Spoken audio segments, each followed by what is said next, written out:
আজ আমি আপনাদের অরেঞ্জ বা কমলা লেবু দিয়ে নরম তুলতুলে স্পঞ্জি কেক বানিয়ে দেখাবো। আর এখন তো এমনিতেই অরেঞ্জ বা কমলা লেবুর দাম খুবই কম, তাই একবার হলেও বাড়িতে এই রেসিপিটি ট্রাই করতে পারেন। এই কেকের স্বাদ বা ফ্লেভারটা না জাস্ট দুর্দান্ত হয়, না খেলে সত্যিই খুব মিস করবেন। আর বানিয়ে নেওয়া খুবই সহজ। আমিও বাড়িতে এই প্রথমবার অরেঞ্জ দিয়ে কেক তৈরি করলাম। কেকটা খেতে এত টেস্টি হয়েছে যে বাড়ির সকলেই বারবার এই কেকটি খেতে চাইছে। চলুন তাহলে এখন কেক বানানো শুরু করা যাক। রেসিপিটি ভালো লাগলে ভিডিওটি লাইক ও শেয়ার করার অনুরোধ রইল। অরেঞ্জ কেক বানিয়ে নেওয়ার জন্য আমি এখানে একটি ছোট সাইজের আর একটা মিডিয়াম সাইজের দুটো অরেঞ্জ নিয়েছি। অরেঞ্জটাকে অবশ্যই আগে ভালো করে ধুয়ে নিতে হবে।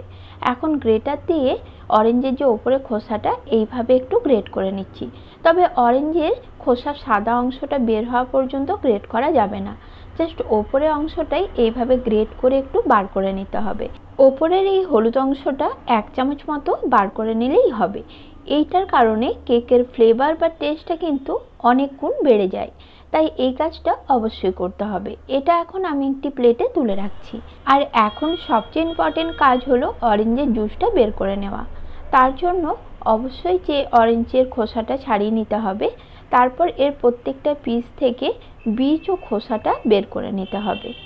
চাইলে আপনারা হাত দিয়ে ম্যাশ করেও এই অরেঞ্জের জুসটা বের করে নিতে পারেন, তবে ওইভাবে করলে অরেঞ্জের অনেকটা অংশই ফেলে দিতে হয় আর জুস খুব একটা বেশি বার হয় না।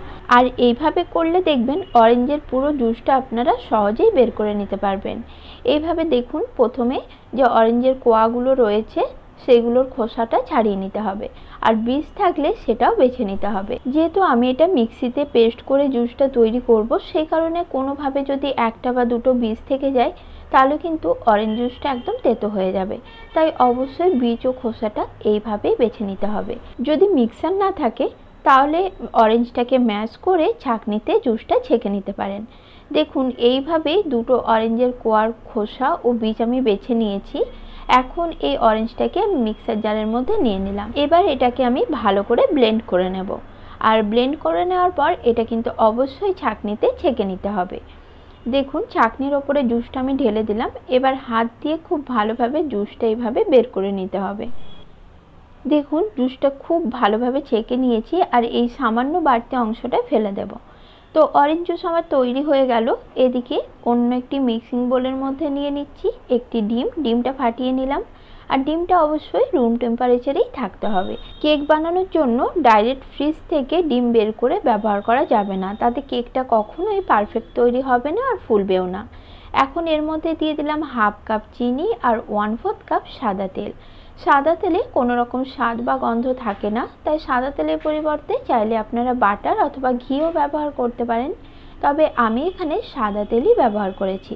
এখন সব কিছু একসঙ্গে ভালো করে মিশিয়ে নিতে হবে যতক্ষণ না চিনিটা গলে যাচ্ছে। হ্যান্ড উইক্স দিয়ে করার কারণে আমার এখানে 10 থেকে 12 মিনিট মতো সময় লেগেছে।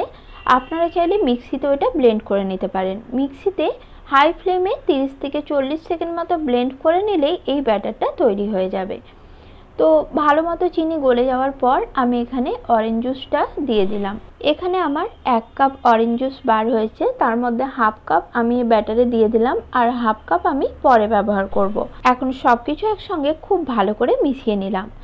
একে একে বাকি সমস্ত শুকনো উপকরণ আমি এখানে অ্যাড করে দেবো, তবে তার আগে উপকরণগুলো অবশ্যই চেলে নিতে হবে। তার জন্য একটি চালনির ওপরে দিয়ে দিলাম 1 কাপ ময়দা। ময়দার পরিবর্তে আপনারা এখানে আটাও ব্যবহার করতে পারেন। সঙ্গে দিলাম 1 চামচ বেকিং পাউডার, 1/2 চামচ বেকিং সোডা। সব কিছু ভালো করে চেলে নিতে হবে। সব কিছু ভালো করে চেলে নেওয়ার পর এখন একসঙ্গে সব কিছু ভালো করে মিশিয়ে নিতে হবে। যারা এখনও আমার চ্যানেলটি সাবস্ক্রাইব করেনি তারা প্লিজ চ্যানেলটি সাবস্ক্রাইব করে নেবেন, এতে যখন আমি কোনো নতুন ভিডিও আপলোড করব তার নোটিফিকেশান সঙ্গে সঙ্গে আপনাদের কাছে পৌঁছে যাবে। আর যারা ফেসবুক থেকে দেখছেন তারা প্লিজ পেজটিকে ফলো করে নেবেন। আর এখন দেখুন, আমি বাকি যে অরেঞ্জ জুসটা ছিল 1/2 কাপ মতো সেটাও অ্যাড করে দিলাম। ঠিক এই পর্যায়ে লেবুর খোসার যে হলুদ পাটটা বের করে রেখেছিলাম সেটা 1 চামচ আমি এখানে অ্যাড করে দিলাম। আর 2 ফোঁটা মতো দিয়ে দিলাম অরেঞ্জ ফুড কালার। কালারের জন্য কেকের স্বাদের কোনো পরিবর্তন হবে না, তাই কালারটি পুরোপুরি অপশনাল, চাইলে আপনারা কালার নাও ব্যবহার করতে পারেন। এখন সব কিছু একসঙ্গে খুব ভালো করে মিশিয়ে নিতে হবে। তারপর ময়দা মাখিয়ে রাখা কিছু টুটি ফুটি আমি এখানে অ্যাড করে দিলাম। যে কোনো কেক বানানোর সময় টুটি ফুটি ব্যবহার করলে তাতে অবশ্যই ময়দা ডাস্ট করে নিতে হবে, না হলে কেক বেক হওয়ার পর দেখবেন টুটি ফুটিগুলো কেকের তলায় বসে গেছে। আর যদি এইভাবে টুটি ফুটির মধ্যে ময়দা ডাস্ট করে কেকে মিশিয়ে নেওয়া হয় তাহলে কেকের চার সাইডে দেখবেন টুটি ফুটি খুব সুন্দরভাবে ছড়িয়ে রয়েছে। এখন যে পাত্রে কেকটা তৈরি করব সেই কেকটি আমি নিয়েছি। আমি এখানে চৌকো শেপের একটা কেক টিন নিয়েছি। আপনারা যে কোনো পাত্রে মানে যে কোনো স্টিলের পাত্রেই কেকটি তৈরি করতে পারেন, আবার যে কোনো ডিশের পাত্রেও তৈরি করতে পারেন। পাত্রটির মধ্যে আমি সাদা তেল ব্রাশ করে নিয়েছি। সাদা তেলের ওপরে চাইলে আপনারা বাটার পেপার দিতে পারেন, আবার চাইলে কিছুটা ময়দাও ডাস্ট করে নিতে পারেন, আবার না হলে আমার মতো ডাইরেক্ট ব্যাটারটাও দিয়ে দিতে পারেন। তারপর 2-3 বার ভালো করে ব্যাটারটা ট্যাপ করে নিতে হবে।